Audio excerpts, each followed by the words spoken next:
नमस्कार, मैं रचना शर्मा चढ़दी कला टाइम टीवी देख रहे सभी दर्शकों का स्वागत करती हूं। आप देख रहे हैं हिंदी के समाचार। समाचारों की शुरुआत से पहले एक नजर आज की मुख्य सुर्खियों पर।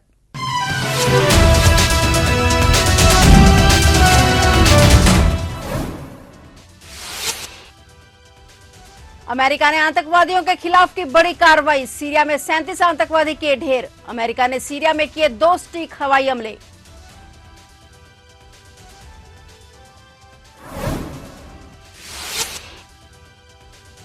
शहरी गरीबी को कम करने के लिए सरकार की पहल। 1 अक्टूबर से 25 शहरों में दिखेगा बड़ा बदलाव। केंद्र सरकार नागरिक निकायों के साथ मिलकर घर घर करेगी सर्वेक्षण।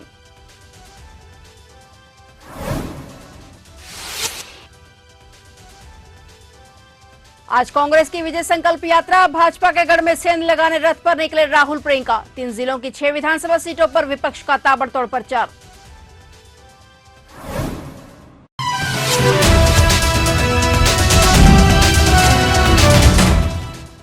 और अब समाचार विस्तार से। अमेरिका ने सीरिया में किए गए स्ट्राइक हवाई हमलों में 37 आतंकवादियों को मार गिराने की सूचना दी है। इस हवाई हमले में उच्च पदस्थ नेता और अलकायदा से संबंधित हुए हुर अल दीन संगठन के प्रमुख भी शामिल हैं। यूएस सेंट्रल कमांड ने इस ऑपरेशन की पुष्टि करते हुए कहा कि यह कार्रवाई क्षेत्र में आतंकवादियों की योजना और गतिविधियों को बाधित करने के उद्देश्य से की गई थी। उन्होंने कहा कि बलों ने सीरिया में 2 लक्षित हमले किए, जिनमें कई वरिष्ठ नेताओं सहित 37 आतंकवादी मार गिराए गए हैं। इस बयान में यह भी उल्लेख किया गया है कि ये हवाई हमले अमेरिका और उनके सहयोगियों के नागरिकों और सैन्य कर्मियों के खिलाफ हमलों को रोकने के लिए निरंतर प्रयासों का हिस्सा है। यह उल्लेखनीय है कि इससे पहले 24 सितंबर को भी उत्तर पश्चिमी सीरिया में एक लक्षित हवाई हमले को अंजाम दिया गया था, जिसमें हुर अल दीन का एक वरिष्ठ नेता मारवान बस्मा अल उल रूफ समेत 9 आतंकवादी मार गिराए गए थे। केंद्र सरकार विभिन्न नागरिक निकायों के साथ मिलकर कमाए वाले परिवारों के बीच शहरी गरीबी के प्रति संवेदनशीलता की पहचान करने को लेकर घर घर सर्वेक्षण शुरू करेगी। इस दौरान घरेलू और गरीब श्रमिकों सहित 6 विशिष्ट समूहों में यह सर्वे किया जाएगा और इसे लेकर सरकार की ओर से जानकारी दी गई है कि 1 अक्टूबर से यह सर्वेक्षण कोलकाता, चेन्नई, विशाखापट्टनम, आगरा, इंदौर और वाराणसी समेत देश भर के 25 शहरों में आयोजित किया जाएगा। इस सर्वेक्षण के जरिए अधिकारी ये सुनिश्चित करेंगे कि अधिक से अधिक लाभार्थी सरकारी योजनाओं से जुड़ सके। बता दें कि लंबे समय से शहरी आजीविका मिशन पर काम जारी था। इसे 2023 में लॉन्च किया जाना था, मगर 2024 में भी ऐसी कोई पहल नहीं हुई और इस प्रोजेक्ट को करीब 180 करोड़ रुपए की फंडिंग हुई। यह पायलट प्रोजेक्ट 3 महीने तक जारी रहने वाला है। मौजूदा दीनदयाल अंत्योदय योजना राष्ट्रीय शहरी आजीविका मिशन को बदलने को लेकर नई योजना को तैयार की जाएगी। इस पायलट योजना के तहत मौजूदा योजनाओं के कुछ कुशल और सूक्ष्म शन पहलुओं को पायलट के हिस्से के रूप में बढ़ाया जाएगा। सूक्ष्म उद्यमियों के लिए स्वरोजगार कार्यक्षेत्र के तहत ऋण की ऊपरी सीमा 2 लाख से बढ़कर 4 लाख की जाएगी, जबकि समूह ऋण सीमा को मौजूदा 10 लाख से बढ़ाकर 20 लाख किया जाएगा।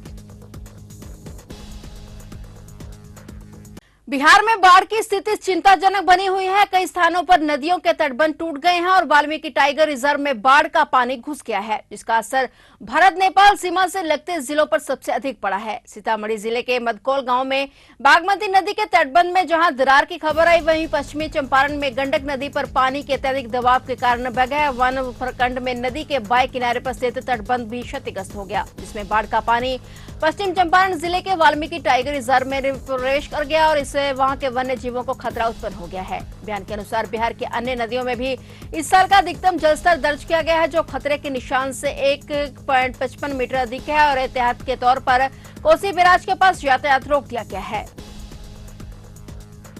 नोएडा में बड़ा भयानक हादसा हो गया, जहां ऑल्टो कार सवार 4 लोगों की दर्दनाक मौत हो गई, जबकि एक घायल हो गया। मृतक न्यू अशोक नगर के रहने वाले हैं और 5 व्यक्ति नोएडा में खाना खाने गए थे और दिल्ली जाते वक्त कार सवार का ट्रैक्टर से भीषण एक्सीडेंट हो गया। घटना थाना सेक्टर 24 क्षेत्र की है। शवों को कब्जे में लेकर पोस्टमार्टम के लिए भेजा गया। पुलिस ने मुकदमा दर्ज कर लिया है और ट्रैक्टर को जब्त कर लिया है। मुख्यमंत्री योगी आदित्यनाथ ने नोएडा में हुए सड़क हादसे का संज्ञान लिया। सीएम योगी ने घायल को तत्काल अस्पताल पहुंचाकर जिला प्रशासन के अधिकारियों को उसके समुचित उपचार के निर्देश दिए। इसके साथ ही घायलों के शीघ्र स्वास्थ्य होने की भी कामना की गई। सीएम ने जिला प्रशासन के अधिकारियों को मौके पर पहुंचकर राहत कार्य में तेजी लाने के निर्देश दिए।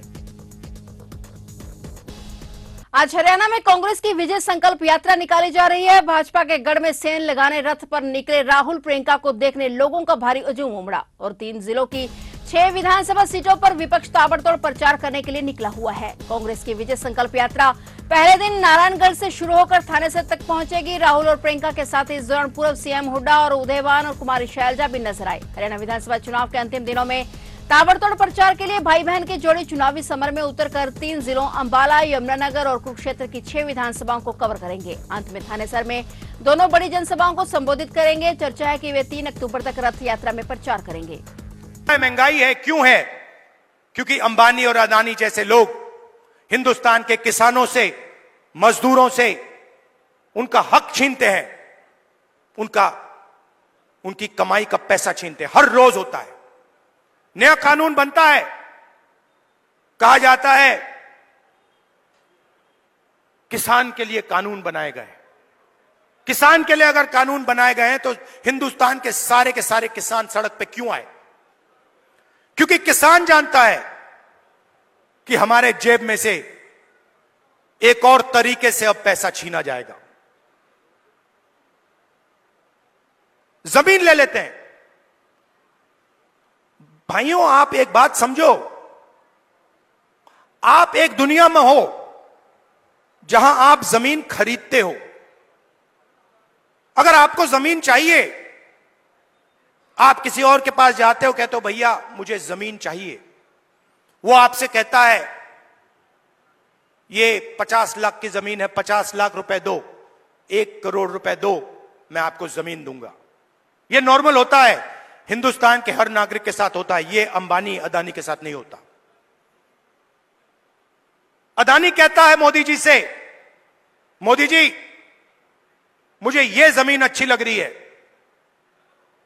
कोई पेमेंट की जरूरत नहीं, हिंदुस्तान के किसान को परे कर दिया जाता है। नया शब्द विकास। विकास के लिए जमीन चाहिए। किसकी जमीन? गरीबों की जमीन, किसानों की जमीन। अमीरों की जमीन नहीं चाहिए विकास के लिए। मतलब अदानी जी से 1 एकड़ कभी नहीं लिया गया विकास के लिए। अंबानी से 1 एकड़ नहीं लिया गया विकास के लिए। हिंदुस्तान के किसानों से रोज विकास के लिए जमीन ली जाएगी।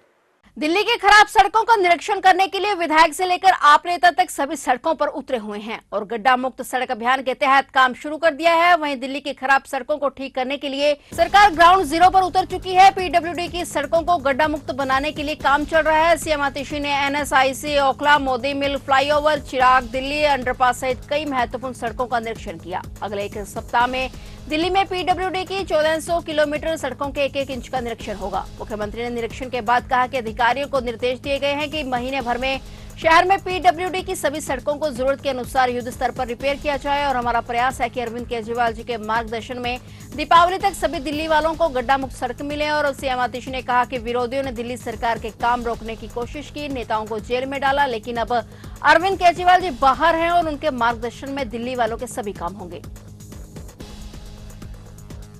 साइबर ठगी का एक नया केस सामने है, जहां वर्धमान ग्रुप के मालिक श्री पॉल ओसवाल को 7 करोड़ रुपए का चूना लगाया गया। इस दौरान उन्हें फेक सीबीआई ने कॉल किया और फर्जी अरेस्ट वारंट दिखाया और डिजिटल अरेस्ट भी रखा और इसके बाद पुलिस ने 48 घंटों के अंदर दोनों आरोपियों को गिरफ्तार कर लिया। पंजाब पुलिस ने अब एक गैंग का पर्दाफाश किया है, जिन्होंने बिजनेसमैन एसपी ओसवाल को 7 करोड़ रुपए का चूना लगाया है। लुधियाना पुलिस कमिश्नर कुलदीप सिंह चहल ने बताया कि 2 साइबर क्रिमिनल्स को गिरफ्तार किया जा चुका है और उनके पास से 5 करोड़ 25 लाख रुपए की रिकवरी भी की गई है। पुलिस ने बताया कि इस गैंग के 7 अन्य मेंबर्स की भी पहचान की गई है और उन्हें पकड़ने की कोशिश की जा रही है। पुलिस ने बताया कि ये सभी 9 मेंबर्स असम और पश्चिम बंगाल से संबंधित हैं।